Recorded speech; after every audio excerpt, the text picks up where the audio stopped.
March 24th, 1944.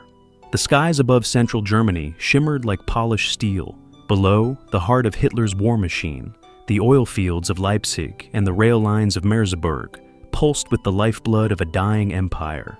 The Allies knew that every barrel of German fuel destroyed shortened the war by weeks. But the cost of reaching those targets was counted not in gallons, but in lives. From the cold concrete runways of RAF Leiston, the 357th Fighter Group prepared for another long-range escort. Their aircraft, the North American P-51D Mustang, was the newest sword in the Allied arsenal. With a Packard-built Merlin engine and a top speed of 440 miles per hour, it could now fly deep into the Reich and back again, escorting the heavy bombers that no longer needed to die alone. The men called themselves the Yoxford Boys. They were young, some barely 20. Many had never seen the cities they would bomb from the clouds. Their job was simple on paper: keep the bombers alive. But in 1944, the air above Germany was a knife edge, cold, bright, and lethal. That morning, Captain Jack Evans and his flight of 8 Mustangs were ordered to sweep ahead of the bomber stream, a roving patrol over enemy territory. The weather was clear, the air calm, and the sense of danger muted by routine. They had done this dozens of times before. The radio chatter was light, even joking. Someone quoted a line painted on a hangar wall: "The sun always shines above the clouds." But in war, light can hide what's waiting beneath it. As the Mustangs crossed the Rhine, their instruments flickered, radar contact, low and fast.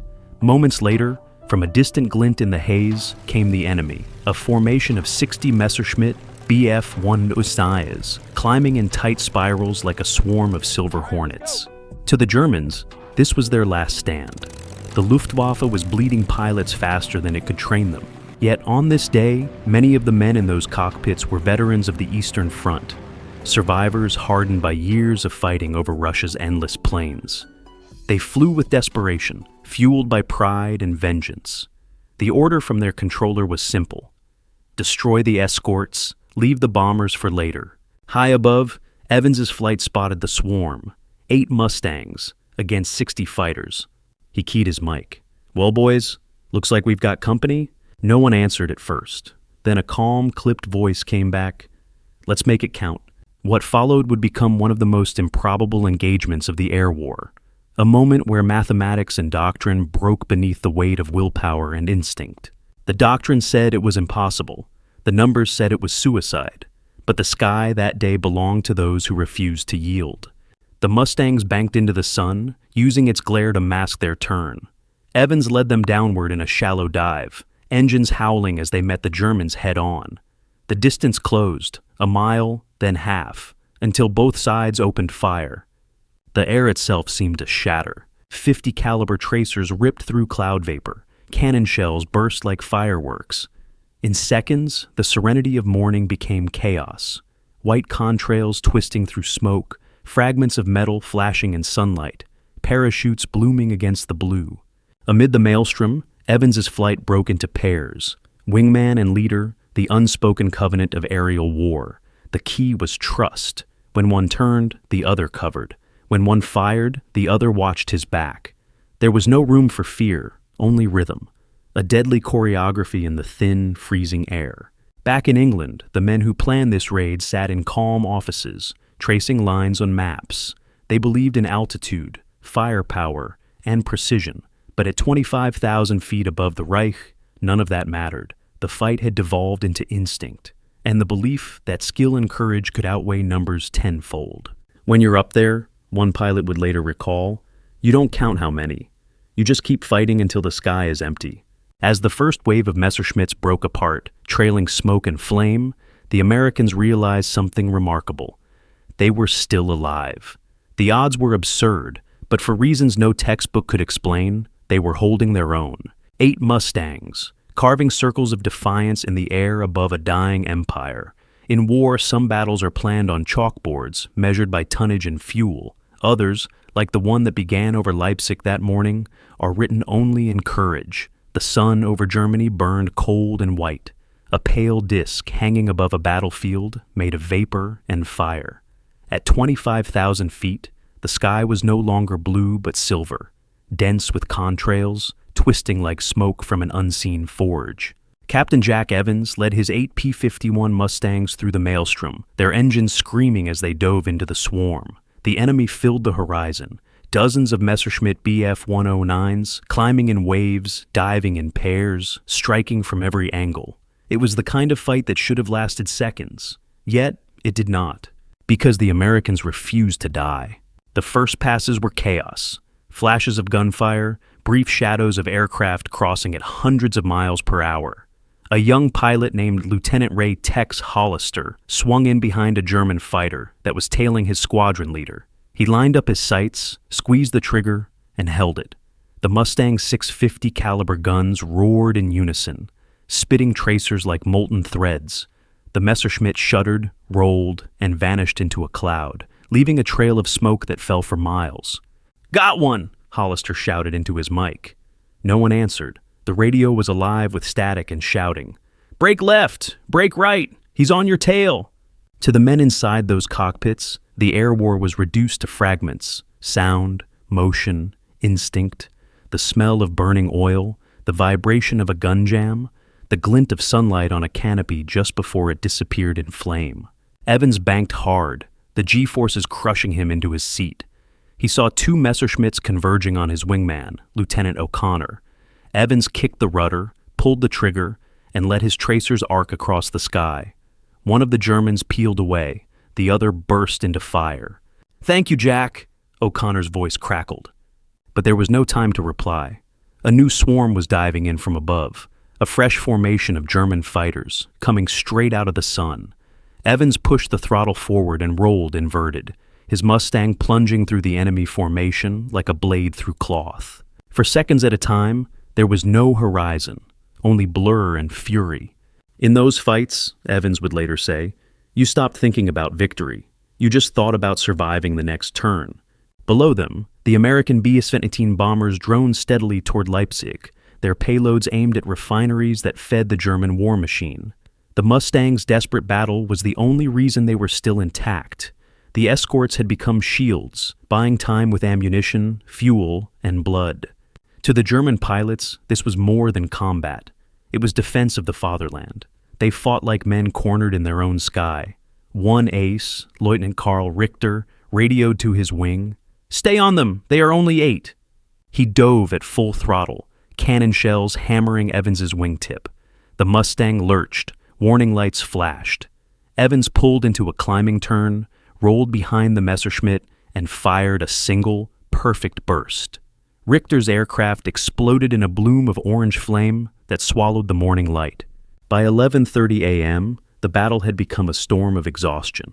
The Americans were low on ammunition. The Germans, despite superior numbers, had lost coordination. Smoke hung in the thin air like shrapnel dust. Hollister's guns clicked empty. He looked over his shoulder, 2 Messerschmitts closing fast. He pushed the stick forward, diving until the altimeter spun, then pulled into a half loop. The sudden maneuver threw the Germans off. One overshot, the other clipped his wingman, both spinning out of control. For a brief miraculous moment, the sky fell silent. 8 Mustangs, battered, low on fuel, half their radios dead, were still flying. In the calm that followed, the airmen began to count. Evans could see parachutes drifting below, black dots against the silver haze. "We're still here," someone said softly over the radio, almost disbelieving. The Germans had withdrawn. The bombers, untouched, were already turning for home. No one cheered. No one had the strength. They simply flew on, the silence between them louder than the guns had been. "It wasn't victory we felt," Evans recalled years later. "It was disbelief, that we'd walked through fire and somehow came out the other side. At 25,000 feet above Leipzig, 8 American Mustangs had faced 60 Messerschmitts and lived. The numbers made no sense, but in that thin air where reason failed, courage had found its own mathematics. The battle was not over. It had only paused, a brief silence in a storm that refused to die. As Captain Jack Evans led his battered formation westward, he could still see the smoke of Leipzig rising through the haze, the bomber columns fading into distance. The air smelled of burnt metal and cordite. His fuel gauge trembled at 1/4 full. Then, out of the glare of the afternoon sun, they came again. A second wave of Messerschmitt Bf 109s, nearly 30 strong, dove from high altitude. The survivors of another interceptor wing, drawn to the scent of battle. The Luftwaffe's desperation was complete now. These weren't rookies. These were aces, men who had survived Stalingrad and Kursk, the last of Germany's sky warriors. 8 Mustangs faced them, alone, wounded, low on ammunition. Evans clicked his mic once. No speech, no command. Just a single word, flat and steady. Fight! They split formation, rolling into the sun to blind the attackers. The first pass was a blur of contrails and cannon flashes.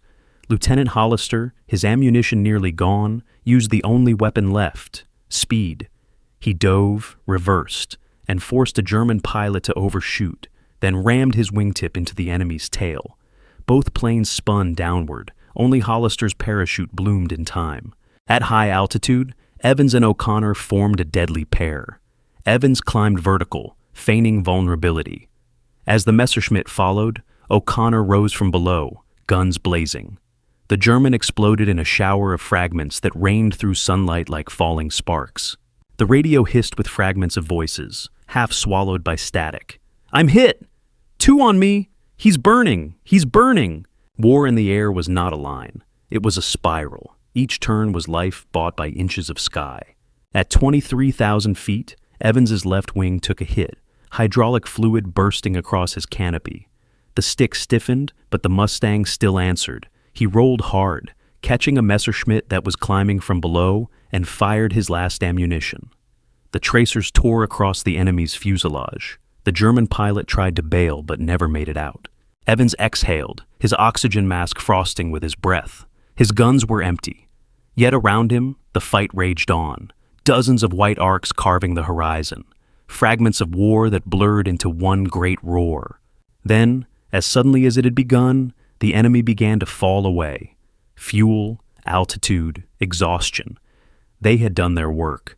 The Luftwaffe broke off, fading eastward toward their fields. The Mustangs circled the wreckage of the sky, alone again. O'Connor's voice came through at last. "Jack, how many left?" Evans counted the silver wings around him. 5 Mustangs out of 8. They turned for home. The flight was silent except for the steady cough of engines strained beyond mercy. Over the channel, Evans saw the coastline emerge through the haze, the white cliffs of England gleaming like a promise. At Leiston, the ground crews watched as the planes limped in. One landed without brakes, veering off the runway. Another slid to a stop with holes large enough to step through. When the pilots climbed out, they looked half dead, soot on their faces, uniforms torn, hands trembling from hours of G-force and fear. But they had done the impossible. Intelligence officers counted the claims. 8 Mustangs had destroyed or damaged more than 20 Messerschmitts. 3 Americans were missing. The Luftwaffe had lost almost half its force. When the reports reached 8th Air Force headquarters, disbelief gave way to awe. A colonel wrote in the margin, "Odds 8-60, outcome, victory." That night, Evans walked the perimeter of the airfield alone. The hangars were dark except for the glow of a single light in the control tower. In the distance, mechanics worked on the bullet-riddled Mustangs, their silhouettes framed by sparks. He thought of Hollister's chute drifting somewhere over enemy soil, of the faces he wouldn't see at breakfast, of the strange quiet that always followed survival. "We didn't think of it as heroism," Evans would later say. "It was just another mission. Only later did we realize we'd lived through something that shouldn't have been possible." In the thin air above Germany, courage had met mathematics, and won. Outnumbered 7-1, the Mustangs of the 357th proved that mastery of the machine was nothing without mastery of fear. The Luftwaffe still held the skies that day, but it would never again hold their spirit. England, spring 1944.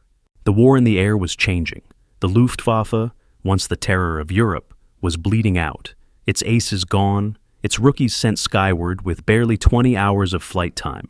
And the P-51 Mustang, sleek and unyielding, had become the hunter. But at RAF Leiston, the men of the 357th Fighter Group carried themselves not like conquerors, but like survivors.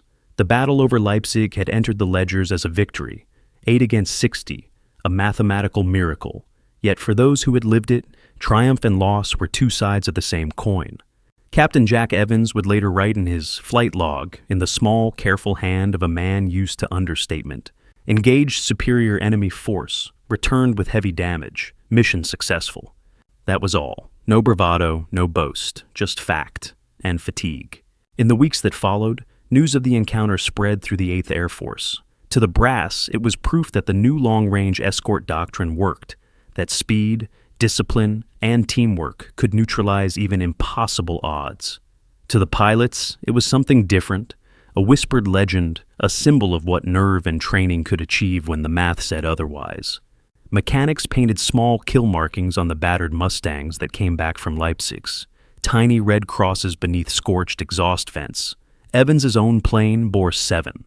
Yet when journalists asked him later how it felt to be part of the impossible dogfight, he only smiled. "We were just doing our job," he said.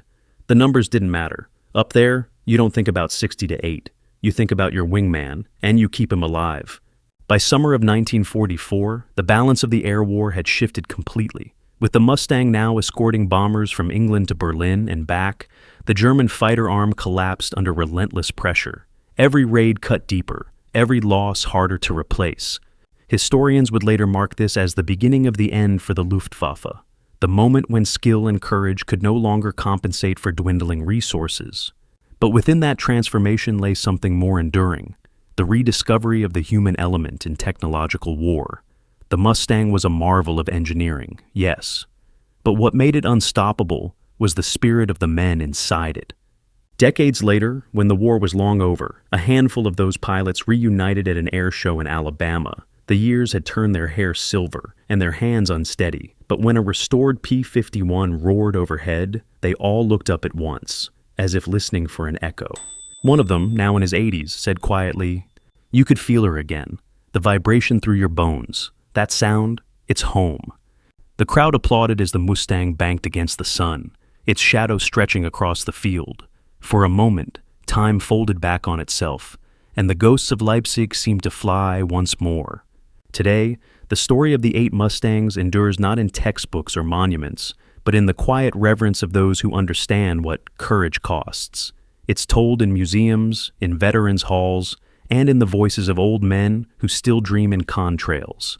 Because what happened that day was more than a victory. It was a statement. That skill could outfly fear, that resolve could bend the impossible, that courage itself was a form of innovation.